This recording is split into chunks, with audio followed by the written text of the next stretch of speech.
Portal पर। JBT TGT commission पर अब मांग उठने लगी है पिछले 5 से 6 वर्षों से, क्योंकि यहाँ जेबीटी टीजीटी का कमीशन नहीं हो पाया है। बेरोजगार अध्यापक संघ आज पहुंचा था। ये बेरोजगार प्रशिक्षित अध्यापक संघ है, जिनकी ओर से मांग ये रखी गई है कि अब तो काफी समय हो गया है, कम से कम राज्य चयन आयोग को ही बहाल कर दिया जाए, एक तरह से भर्ती प्रक्रिया इसमें शुरू कर दी जाए, क्योंकि अब ये राज्य चयन आयोग का गठन हो गया है या जल्दी फंक्शनल हो जाएगा, ये सरकार की ओर से कहा तो जा रहा है, लेकिन अभ्यर्थियों के लिए तो ये फंक्शनल तभी हो पाएगा जब भर्ती प्रक्रिया इसमें शुरू हो पाएगी। तो अब कमीशन आधार पर यहाँ भर्ती प्रक्रिया पूरी की जाए। टीजीटी और जेबीटी को लेकर ये मांग आज इन्होंने उठाई है। इनकी उम्र बीतती जा रही है और तो ऐसे में सरकार को इनकी ओर भी कोई ध्यान देना चाहिए। और एक और हवाला आज यहाँ बेरोजगार प्रशिक्षित अध्यापक संघ की ओर से दिया गया है, जिसमें इनका कहना है कि एक और तो देखिए सरकार भर्तियां करवाने की बात कहती है, दूसरी ओर फिर अस्थायी भर्तियां लेकर आ रही है। अस्थायी भर्तियां भी ऐसी कि जो 1 या 2 साल के लिए होंगी। गेस्ट टीचर भर्ती की दरअसल इन्होंने यहाँ पर बात की है और विरोध भी जताया है। आने वाले समय में गेस्ट टीचर भर्ती जैसी किसी भी भर्ती को इंट्रोड्यूस ना किया जाए, ये बात आज युवाओं ने रखी है। और जो अभी भर्ती एवं पदोन्नति नियम बनाए गए हैं, उसी आधार पर ये सभी भर्तियां होनी चाहिए कहा गया, वो जानकारी हमने आप तक पहुंचाई है।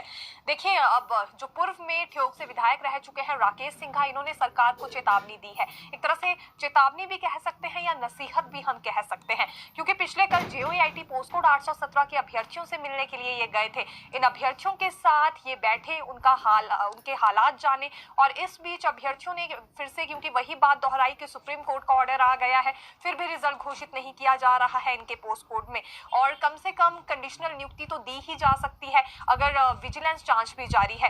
तो इस बीच राकेश सिंघा ने साफ तौर पर यह कहा मीडिया से बातचीत करते हुए भी कि वो मुख्यमंत्री से खुद मिलकर इस मसले को उठाने वाले हैं। अगर सुप्रीम कोर्ट का ऑर्डर आया है तो फिर उस पर अमल होना चाहिए था, ये सबके लिए सर्वमान्य होता है।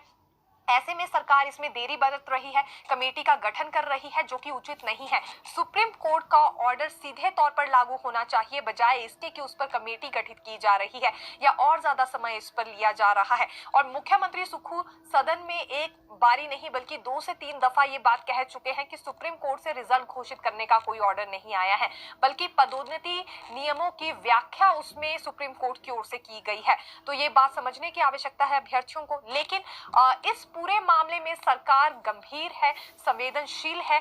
अगर संवेदनशील नहीं होती तो कब से इस पोस्ट कोड को लेकर कोई ना कोई फैसला ले लिया होता, बहुत पहले ही कोई ऐसा डिसीजन हो गया होता जो कि अभ्यर्थियों के लिए एक तरह से काफी दुख भरा रहता, क्योंकि विजिलेंस जांच इसमें जारी है, लगातार गिरफ्तारियां हो रही हैं, लेकिन सरकार नहीं चाहती कि उन अभ्यर्थियों के साथ अन्याय हो जो कि इंतजार में बने हुए हैं या जिन्होंने दिन रात मेहनत की है। इसीलिए इसमें कैबिनेट सब कमेटी का गठन किया गया है और कुछ एक लीगल चीजें भी हैं, सभी लीगल पहलू भी इसमें देखने पड़ रहे हैं। तो अध्ययन करना पड़ता है सभी नियमों को लेकर, और अभी भी सभी कानूनी पहलुओं को लेकर इसमें बिल्कुल अध्ययन किया जाएगा।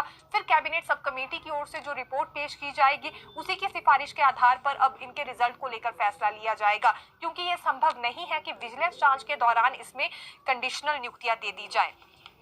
ये बात आज मुख्यमंत्री की ओर से कही गई है। देखिए, एक और वाक्य सामने आया है बिलासपुर से, जो कि पूर्व विधायक रह चुके हैं बंबर ठाकुर, उन पर जानलेवा हमला किया